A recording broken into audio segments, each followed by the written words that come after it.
Babingelela abangcwele ngesabatha likaNkulunkulu wethu inkosi yesabatha namhlanje kuseni. Ngiyakholelwa kakhulu ukuthi sisenabo abantu lezi inkonzo zesikolo sesabatha eqhamuka ngalendlela ka-YouTube esisabambisene nabo. Ngiyaqonda khona amabandla asevulile sekuyakhonzwa einkonzweni, kodwa-ke ngeke sazi ukuthi bonke abazalwane amathuba okubuyela asevuma na.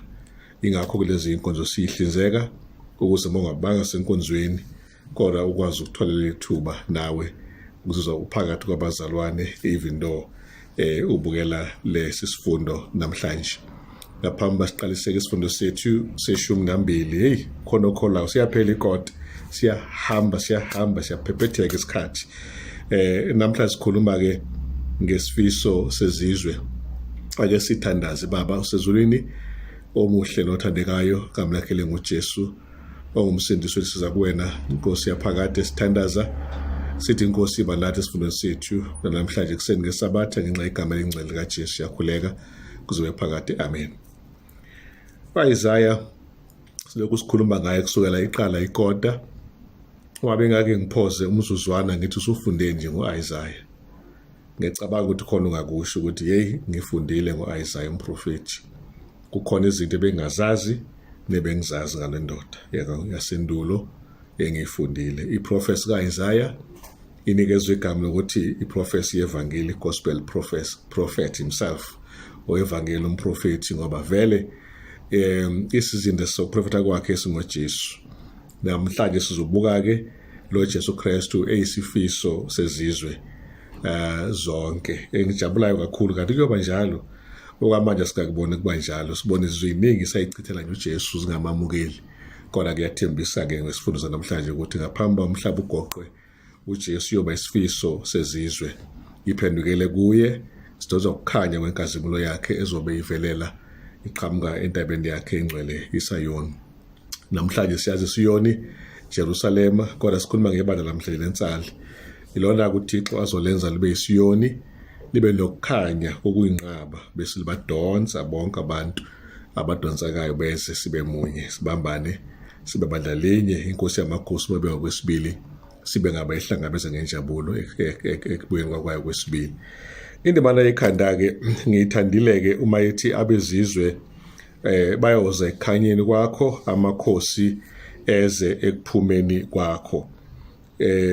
Ngiyajabula futhi ukusho ukuthi isifundo sithe kwinweba kancane sangipha mina umqondo nawe mhlawumbe sekuphile ngiyakholwa okucacile ukuthi asikhulumi ngendawo Jerusalema, a specific physical area, kodwa sikhuluma ngomsa kaNkulunkulu ozokwembulwa lonke izwe, wonke umhlaba. Ngakho-ke abezizwe kunethemba ngabo, njengoba kuthiwa lapha Desire of the Nations nje iyifiso zezizwe ngeke phela kuba amaJuda kuphela abalwayo makhulunywa ngalesi sizwe, kodwa kukhulunywa ngezizwe.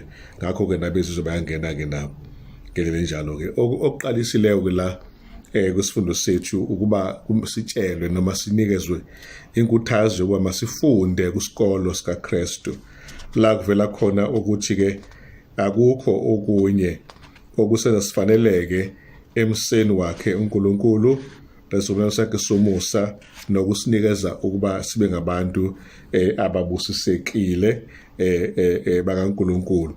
Ukuphela uyena uNkulunkulu owenza uba sibe lento esiyiyona ngamanye amagama. Kodwa okwethu-ke singaloko singalangazelela sisithole isibusiso sakhe sisamukele futhi sibambisane naso nakulo mqondo othi ngifuna hlayithi-ke we must learn in the school of Christ. Nothing but his righteousness can entitle us to one of blessings of the covenant of grace.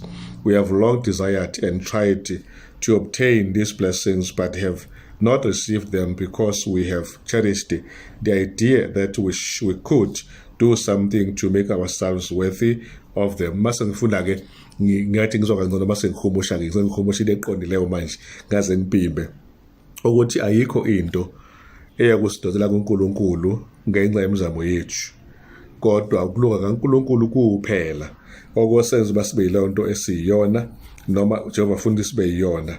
Uma sicabanga ukuthi khona into efuneka siyenze ukuze sifaneleke, siyalahleka. Nayo into nje engiyitholayo la esifundweni sethu. Kuthiwa lapha-ke ake sicabange futhi ukuthi akhona ukufaneleka la. Kuthiwa lapha sicabanga ukufaneleka kwethu kanye nomusa kaKristu owona kuphela oyithemba losindiso lwethu. Ngamanye amagama asinawo ama-merits angawethu esingasindiswa ngawo. Umusa kaNkulunkulu kuphela esingathi ngawo sithole ukusindiswa. Bese kuyavela ukuthi umprofeti uthembisile ukuthi abantu ababi ake bashiye indlela yabo embi, abangalungile imicabango yabo, uthi asibuyele kuJehova, siyakuthola umusa kuye ngoba yena uNkulunkulu uyakuxolela ngokukhulu ukuxolela lokhu, ukuxolela indlela emangalisayo enkulu. Isaiah 55 verse 7. Masikholweke eqinisweni lakhe noma esithembisweni sakhe esinqunu, futhi njengoba sinjalo isithembiso sakhe asikholwe isona. Bese futhi siba ngabantu abaziyo ukuthi asimukele lokhu ngokholo hayi ngemizwa. Bese bakhona ke indaba la ethi we must trust God fully. Ndibekela amazwi lawo, masimethembe ngokugcwele uNkulunkulu. Indaba iyakubeka ke cace ukuthi when we rely upon the merits of Jesus as a sin pardoning savior, we shall receive all the help that we can desire. Uma ngabe sithembela nje kuyena uJesu Kristu njengoyena kuphela ofanelekileyo ukuthi abe ngoxolela isono njengomsindisi wethu phela, siyothola ke konke lokho esikufisayo. Incwadi ke ebhalwa ngu-Ellen White esihloko sithi ke Faith and Works, ikhasi ngu-36. Alright ke ake siboneke i-sin effect. Uma siqala nje Isaiah 59 bazalwane uverse 2, ububi benu bunahlukanisile noNkulunkulu.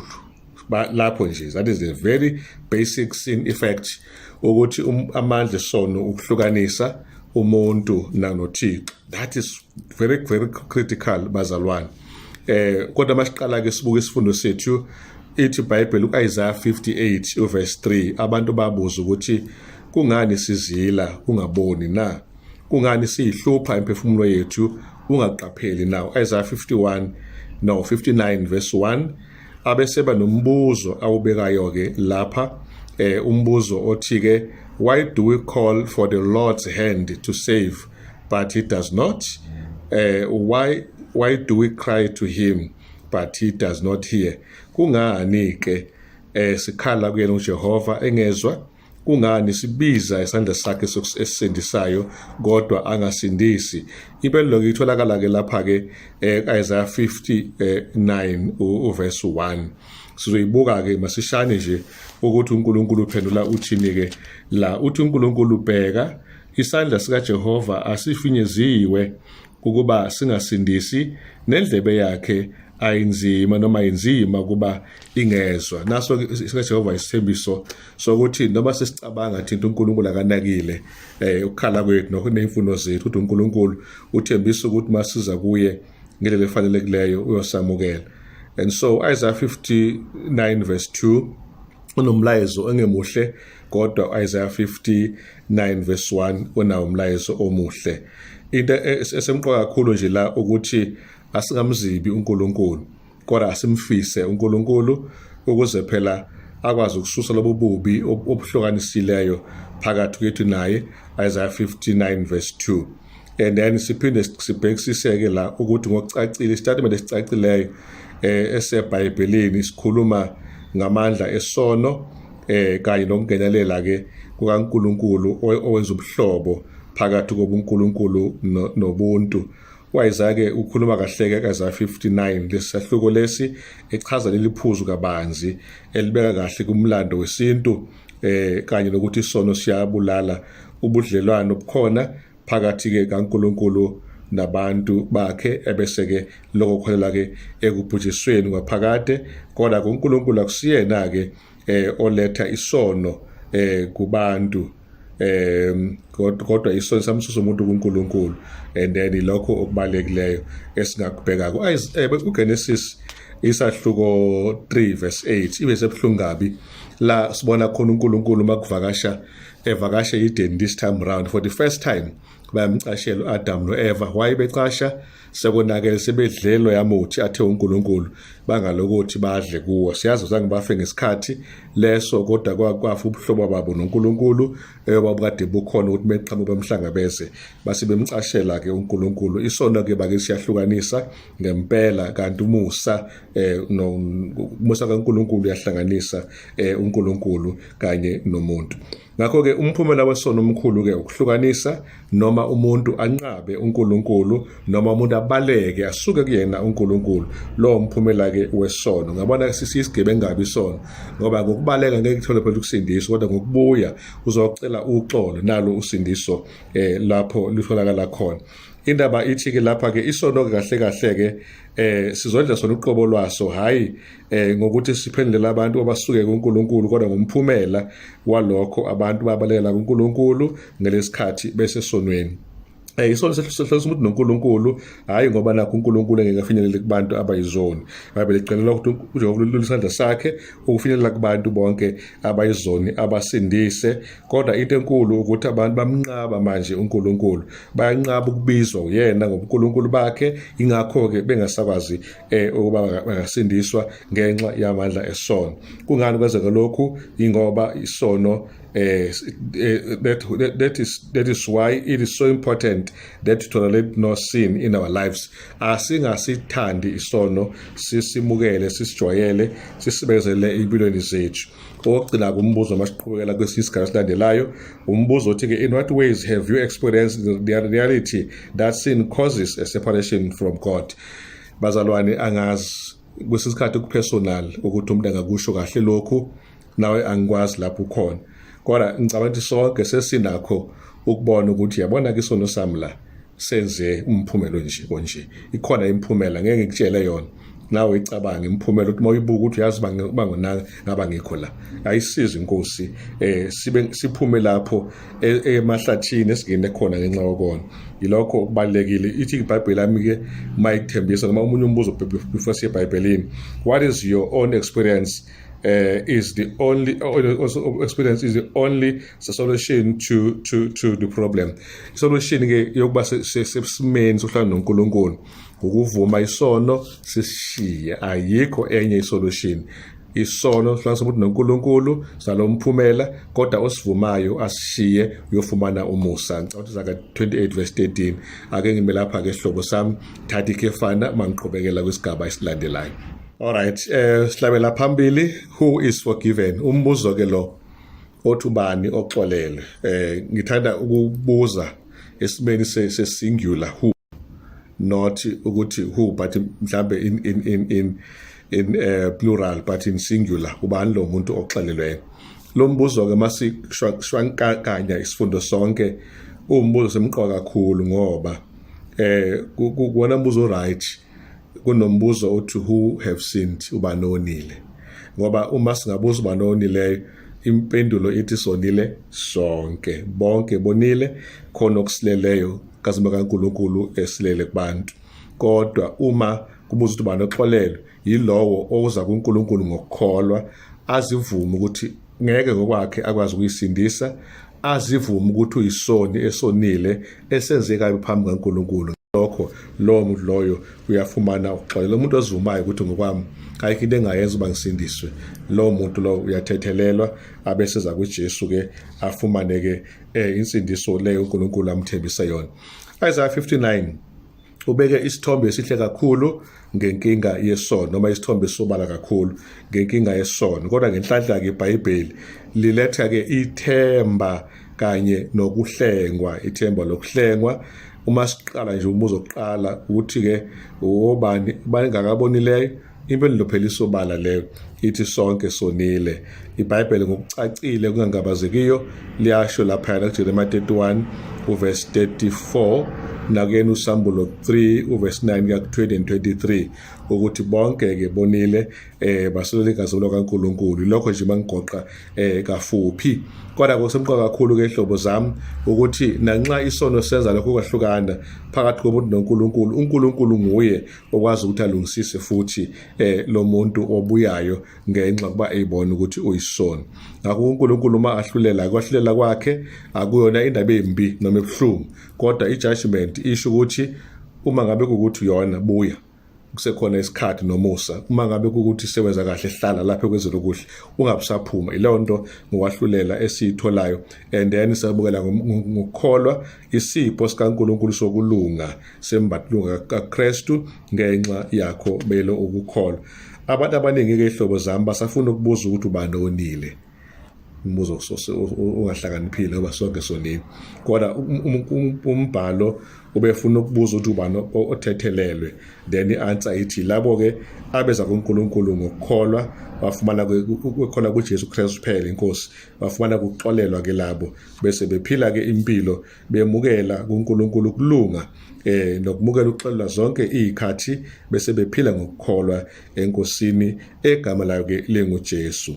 And then masiqhubeka lapho sethola futhi ukuthi ke now it is true we are judged by works, but not in the sense that works saves us. Silola ngawo umusa iqiniso, kodwa hayi ngendlela umusa ongasindisa ngayo. Ungani umusa ungesindise? Umbuzo ingoba inhloso yakho ekuqaleni umusa kazi kube ukusindisa umuntu, kodwa inhloso yomusa bekukuveza ukuthi uNkulunkulu ufunani nokuthi akafuni ini. Lokho okubalekile. So iBhayibheli lasitshela ke ngokucacile koGalatia 5 verse 6 nako Romans 5 verse 5 ukuthi cha, indaba yokuthi soxolela ngoba nakusenze into enhle ayisebenzi. Umusa kaNkulunkulu kuphela. Sekusemva kakhulu kwesikhathi ukuthi ukuhlonipha umthetho kaNkulunkulu kungasindisa umuntu, ngoba inhloso yawo umthetho bekukhomba isono nokukhomba umuntu kumsindisa. Phela ungumyali umthetho osisa kuKristu. Lokho kubalekile esingakubhekisisa ke kafushane ke lapha abazalwane. Okumnandi uNkulunkulu esimkhonzayo uthelela inhliziyo zethu uthando lwakhe ngomoya. Kwabonakaliswa ke lokhu ukuba singakwazi ukuphilela uKristu ngokukholwa. Imisebenzi ke bakithi into yangaphandle nje ibonwa ngaphandle, ibonwe ngabantu, abantu beyibonakalisa ukuthi ngakho ke bona basindisiwe. Kodwa ukusindiswa ngokukholwa into kusesikhathi engeke wafuna ukuthi uzuzisho ngayo, kodwa futhi ibe ikhona uNkulunkulu ufakazi wakho nawe uqobo lakho kumoya wakho ngaphakathi wazi ukuthi ngiyayifakazela ukuthi ngiyamazi engikholwa nguye ngiyamazi uNkulunkulu oyena ongumsindisi wokuphila kwami. So lesigaba lesi ke sisivala ukuthi nje noba noxolelwe yilowo ozisolayo kuNkulunkulu abuyele kuye ashiyane nesono atholeke ukuxolela ke lo muntu loyo. Esinye isigaba ke la sikhuluma ke ngobizo oluthinta wonke umhlaba nje yonke indawo edaliweyo lapha na ku-Isaiah 61 verse 1 and 2. Lena ngiyathanda siyifunde bazalwane. U60 not u61 u60 amavesi nje afundeka kamnandi kanje. Vuka ukhanye ngokuba ukukhanya kwakho kuyeza, inkazimulo kaJehova iphumela phezu kwakho. Ngokuba bheka ubumnyama buyasibekela umhlaba nesigayegaye abantu, kepha uJehova uyaphuma phezu kwakho nenkazimulo yakhe iyakubonakala phezu kwakho. Nawo kamazwi uverse 1 no verse 2 sibona i-contrast ukuthi ngeqiniso umhlaba usibekela bobumnyama nesigayegaye sisibekela abantu, kodwa kukho lokho leso siyalo leso uNkulunkulu uziveza enza okunye ukuthi ubumnyama babantu bese kuba ukukhanya kwabo ngenxa yokuba uJehova uNkulunkulu ebasiza. Inkazimulo yakhe uNkulunkulu besibonakala iphezulu kwabantu. Qaphela ukuthi uma kumnyama bese kuqhamuka into bright yaye ixosha ubumnyama bese kusala khona ukukhanya. uNkulunkulu ke ngingathi umhlaba umnyama phansi kwesono uvela waveza ukukhanya kwezwe. uJesu oyisisemnyaka futhi sesizwe zonke wafuka umphonsi emhlabeni. uJesu wawukhanya, abangithi wamphonsa ngithi wamlahla, ngisho ukuthi wamveza njengoba kusuke kuvela ukukhanya bese kuthi nje bese kuyabonakala ke ukuthi ngempela uNkulunkulu wenzani. Lapha ke siyathola ukuthi Evesini lesithathu ke kukhona umbuzo ziza kuphi ke izizwe na. Ivesi lesithathu lithi ke izizwe ziyakuhamba ekhanyeni kwakho namakhosi ekukhazimuleni kokuphuma kwakho. Uma ichazwa ke yonke le ndawana ibonisa nje isithombe sodwa bazalwane ukuthi eqinisweni lonke izo zonke zomhlaba ziyoza kuNkulunkulu emzini wakhe iZayoni Jerusalem. Kodwa leso ke le nkulumo qala ibinjalo ngoba physically ngokuphathekayo bekuyona indawo uNkulunkulu aziwa nahleli kuyona. But today Jerusalem alindawo ilaphayana nayo eneyinkinga zawo namhlanje. Ngakho ke sekumzekelo ngicela nje ukusho ukuthi insali inkonzo kaNkulunkulu ibalakhele insali ilona ke manje elilesi Siyoni okufuneka liveze ukukhanya kwakhe uNkulunkulu ebantwini bese bedozeleke abantu eSiyoni bezokhonza uNkulunkulu bezongena ekukhanyeni kwakhe uNkulunkulu esho Isaiah 60 verse 2. And then ke uNkulunkulu ke ilokho kubalekile asitshela khona ke namhlanje. Ngakho ke Isaiah ke nje ke wonke ngaphandle ka 1 2 3 amaverse Isaiah 60 wonke ucacisa kabanzi ke yonke indaba kodwa igxile lawo kuqala amaverse amathathu engiqale ngawo lapho sithola khona kule Jerusalem njengendawo yesibusiso nenkazimulo nobukhona bukaNkulunkulu kuleyo ndawo. uGenesis 12 verse 2 and 3 sizomkhumbula Abraham uba uJehova esembizile ezweni lakubo wamsezona engalaziyo wamthembisa ukuthi zoba isibusiso phekwezizwe zonke phekwemndeni yonke obuswa ngaligama noma kuyena uAbraham. So uNkulunkulu ungenela lapha noAbraham esivumelwaneni esingathinti inzalo yakhe kuphela ukuthi thinta zonke izizwe. Ingakho uJesu eyini a desire of the nations isifusani seminyaka ngoba izo zonke zosinswa kubani kuyena uAbraham ngoba indoda yokholo not ngoba engcono kunabanye abantu. So the very point ebalekile engifuna sibheke la ukuthi i-Seventh Day Adventist ke yona how do you understand irole yayo in this whole thing. Bakithi uNkulunkulu eyibiza lensali ke i-Seventh Day Adventist ukuthi ake njengoAbraham imlalelo uNkulunkulu njengoAbraham ikwenze uNkulunkulu ayibizele khona njengoAbraham ibe ukukhanya ibe isibusiso ngaphakathi umndeni yethu komakhelwane esakhelene nawo kumphakathi lasikhona la sewza khona la sifunda khona asibe nesibusiso ngenxa lesibonisa sona uNkulunkulu nokukholwa okucacile ingcwenga yevangeli esinayo enkosini ake isinike indlela yokuba isibusiso kwabanye abantu. Isaiah 61 verse 2 la sikhuluma khona ngonyaka omuhle wenkosi. Ake simbhekeke u61 verse 2 ukuthi ufundeka kanjani. Ngiyamthanda uthi ke ngimemezele unyaka umusa kaJehova nosuku lokuphindisela kukaNkulunkulu wethu. Natso ke into engiyithandileyo la kune contrast futhi ukuthi okokuqala unyaka omusa kaNkulunkulu bese kuthi ngapha usuku lokuthi uNkulunkulu aphindisele. Lama verse afezekile ke kuJesu uMesiya lenkulumo ekhuluma ngaye vele. uJesu mayefika emhlabeni wakhonza Nazareth esabatheni wathi mhla iqala ukunikwa nje ithuba lokushumayela hlala phela kaIsaiah 61 wafunda. Kodwa into engiyicaphunileyo lapho uma umbheka la kuLuka sahluko 4:16-21 uyathola ukuthi uma lamagama efezeka uJesu mayefunda la kuIsaiah 61 lama khona amavesi awashiya ngamabomu la akhuluma ngempindiselo kaJehova akawafundanga lawo ngoba uma ila emhlabeni engazange ngaleyo nhloso wayeseze ngokuzobuyisela isimo sethu esibhedileyo esiphume esandleni leyo nto uNkulunkulu ayizelela wayezokwenza ini sizothola uma ngabe sifunda siyaphambili. Kodwa amagama athi nje lo muntu esikhuluma ngaye kwakuthiwa kuyena umoya wenkosi uphezulu kwami le nkulumo ikhuluma ukuthi ke ugcotshiwe uMesiya ke lo esikhuluma ngaye bazalwane. Lo Mesiya kuzinaba kunendaba ke ayiletha 1 letha indaba ezinhle kwabacindezelweyo kwabantu abazimpumputhe nabantu abaphukile abadlizo zaphukile. Okwesibili memezela inkululeko kwabagqilaziweyo. Okwesithathu inkululeko kwabaziboshwa. Leyo nto ke siyitholayo Isaiah 61 verse 1 uphethe umlayezo omhle ngendlela eyisimangaliso bathandekayo. Ngakho ke le ndawana izwakala ikhuluma ngokuthunjwa akuchazileko Isaiah 42 1-7 ngizongena kakhulu kuyena, kodwa inceke kaNkulunkulu ichazwa njengoba ifanana naleya inceke esikhuluma ngayo Isaiah 42 verse 1 ka7. But masibheka Isaiah 61 again verse 2 ukhuluma ke ngonyaka womusa kaNkulunkulu, unyaka omukelekileyo, unyaka wenkululeko la inkosi evela kundlu kaDavide yayizikhuluma namagama omemezeleke, ikhuluma in the context first and foremost wejubili esifunde ngayo ku Leviticus 25 verse 10, lapho onke ama-Israyeli ayezotshelwa khona ukuthi unyaka wenkululeko usufikile, unyaka wama-50. Ngakho ke ijubili lena ke kwakukubuyela kwabantu ezweni labo nasemndenini yabo bekhululeka kade beqelaziwe for all these years, bakhululeke umgqilazi angabe sabanamandla phezu kwabo unyaka ke wosuku lenkululeko ijubili. Ngakho ke masiqhubekela ke phambili le asakhuluma nje ngendaba endala kaLevi, sesibheke phambili la inkosi yamakhosi izobuya khona ke bese ke izosiza indlela mangalisayo usuku lokubuyisana ke bazalwane olukhulunywe ngalo ku Leviticus 25 verse 9.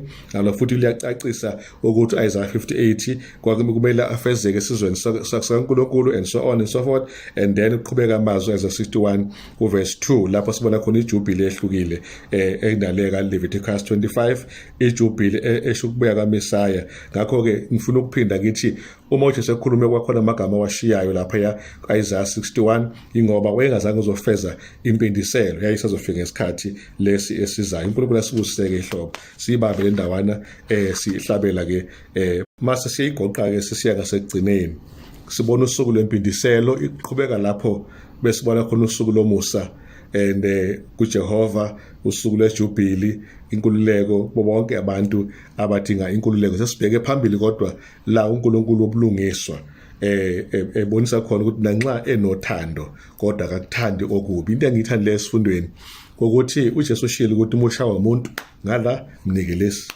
uzophela kokuqeda kodwa abantu, but imlayezo wonke uJesu awukhulumayo ukuthi nje nanxa ekushilo lokho uJesu kufika isikhathi lapho nje uThixo obulungiswa ephindiselela khona abahluphekileyo kulabo kanjani ababahluphile. So mawuhlushwa umuntu ungakhathazeki, isikhathi sokuba nayahlupheke hlushwa uJehova omkhonzileyo uyothi ngempela sifike leso sikhathi okwakho ungaphindiseli ngokubi mawezwa ngabantu ukuba bawushayeka vele one another laba abantu abasenza kabi ihlobo zami ngoba nathi phela sithanda uJehova akasibeka njengezimvu zomhlatshelo kuba bagwaze bagcine la bethanda khona kithina. So lawo magama ke abalekile qala siqhubeka khona ke siza ke lapha manje sithola ukuthi usuku lwempindiselo usuku olungakafiki kodwa lisazofika.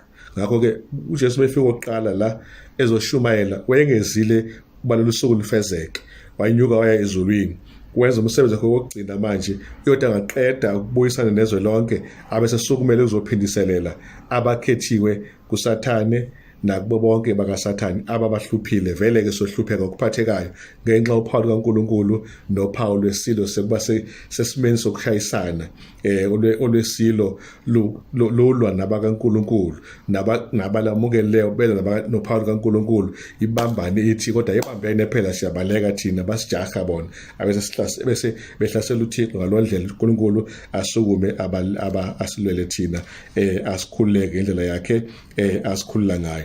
Umbuzo nje omuhle uthi kungani uNkulunkulu onomusa aphindaphindisele futhi? Impendulo ithi ubulungiswa bazalwane abenzeke. Akekho umuntu ozozwenza ukubi enza ububi bizogcina yena iqhwaga igcine zona. No isiqhwaga singaqhwaga kodwa kugcina uNkulunkulu ke akagcini on the negative. God always ends on positive. That is one thing.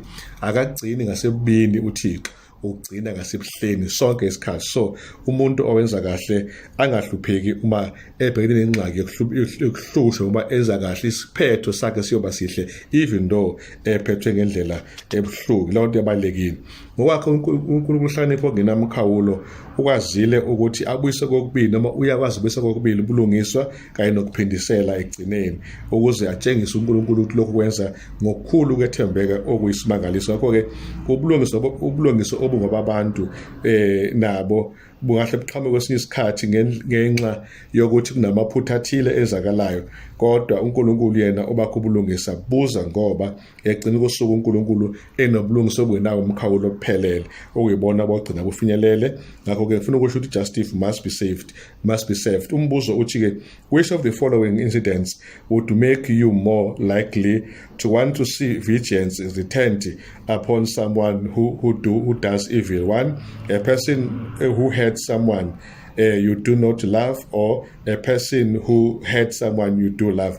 Naturally, umuntu ohlukumeza umuntu esingamthandi naye asimjabulile, singamjabulile ngemvelo, kodwa ukuhlukumeza komuntu akumnandi. Mina ngithi-ke eqinisweni kokubili, umuntu ohlukumeza umuntu engingamthandi noma engimthandayo, angifuni ubona into ehlukumezeka. But naturally ngibile point yami kunakho ukuthi hayi so kashalo vena yashaya uyabheda naye, angithi uyahlupha nakahlusha ikhonto njengaleyo kithi njengabantu ngokwemvelo. But-ke umbuzo uthi, how do we understand the link between God's love for us and warnings of vengeance? Hayi bakithi sekuqonda kahle ukuthi uJehova unani, unobulungiswa, ijustice. Ngakho noma enothando, kodwa kumele futhi asixwayise, ngoba uma senza ukubi umphumela kwanoma yini uzoba khona. Umuntu owenza kahle uzoba nomphumela wokuba wenze kahle, nowenze kabi abe nomphumela. Ngakho uNkulunkulu uyazi ukuthi no matter what we do kuzozala imphumela, kuzoba nama-consequences. Ayikho into ozoyenza ingakuniki lutho. Uma umuntu owenza kahle, umphumela ukuthi wenze kahle kufanele kutholakale. Uma umuntu owenza kabi, kumele kube khona indlela yama-consequences ukuthi ahambe njengomuntu owenze kabi, aqhamuke ayiveze. Kodwa akasimcela uNkulunkulu ukuthi abuyise umusa wakhe zonke iy'khathi zokuphila kwethu kithina-ke. Ngakho-ke uma sifunda-ke la i-Desire of Ages ikhasi ngo-237, ngicabanga ukuthi ngithi ukuyibheka nje kancane, ithi Jesus stood before the people as a living expositor of the prophecies concerning himself, explaining the words he had read. He spoke of the Messiah as a reliever of the oppressed, a liberator of captives, a healer of the afflicted, restoring sight to the blind, and revealing to the world the light of truth. His impressive manner and the wonderful import of his words thrilled the hearers with a power they had never felt before. The tide of divine influence broke every barrier down. Like Moses, they beheld the invisible. As their hearts were moved upon the Holy Spirit, by the Holy Spirit, they responded with fervent amens and praises to the Lord. Incwadi kaDadele uWhite Desire of Ages ikhasi ngo-238 sesizwile mhlawumbe ngokugoqa nje okufushane ibeka nje ukuthi uJesu Kristu mayefika emhlabeni kufika wahlukanisa ngokucacileyo ukuthi yini ngempela uMesaya ayizele, khulula abantu abacindezelwe, khulula abantu ababoshiwe, ukwelapha abantu abagulayo, ukuvula amehlo empumputhe, nokwembula amazwi eqiniso emhlabeni, kanye nokubeka konke angakubeka okwenza ukuthi bathinteke abantu enhlizweni zabo, laba babona lenkazimulo njengoMose ambona uJesu, bambona naye ongabonwayo futhi ngesimo sakhe sokuvela enyameni. Kwabonakala lokho uMoses akubona, ehlonishwa uNkulunkulu ukuthi angibona umuntu aphile, ngizofaka isandla ungene efantwini bese ngibonisa ukudlulisa umhlane, bese ubona umhlane wami. Bona babona konke ke nje uJesu ayikhona, even umbuso bakhe imbala kumthinda ngesandla ephakathi kwabo, babona into enkulu kakhulu. Kufanele bababazi kuthiwa kwabakhona babezwa amazwi awakhuluma uJesu, kwakhona amazwi amen no praises bemdumisa uNkulunkulu ngenxa bayikhuluma inkulumo abangayazi kodwa ekhulula abantu ekuboshweni okunhlobonhlobo kaSathane. And then-ke indaba ithi-ke lapha, the day of God's vengeance cometh, the day of the fierceness of his wrath, who will abide that day of his coming? kuza usuweshe follow kuphindisela ubanolimele nawo. Umbuzo ke loyo. Men have hardened their hearts against the Holy Spirit, but their sorrows of his wrath will pierce where the arrows of conviction could not. Usizi lobuhlungu loshaya inhliziyo ezingazange ivumo ingqala ukuthi ayidabule noma azenze zilalele. God will not far hence arise the deal with the sinners. Okay. Will the false shepherd shield the transgressor on the day? Can he be excused who went with the multitude on the path of disobedience?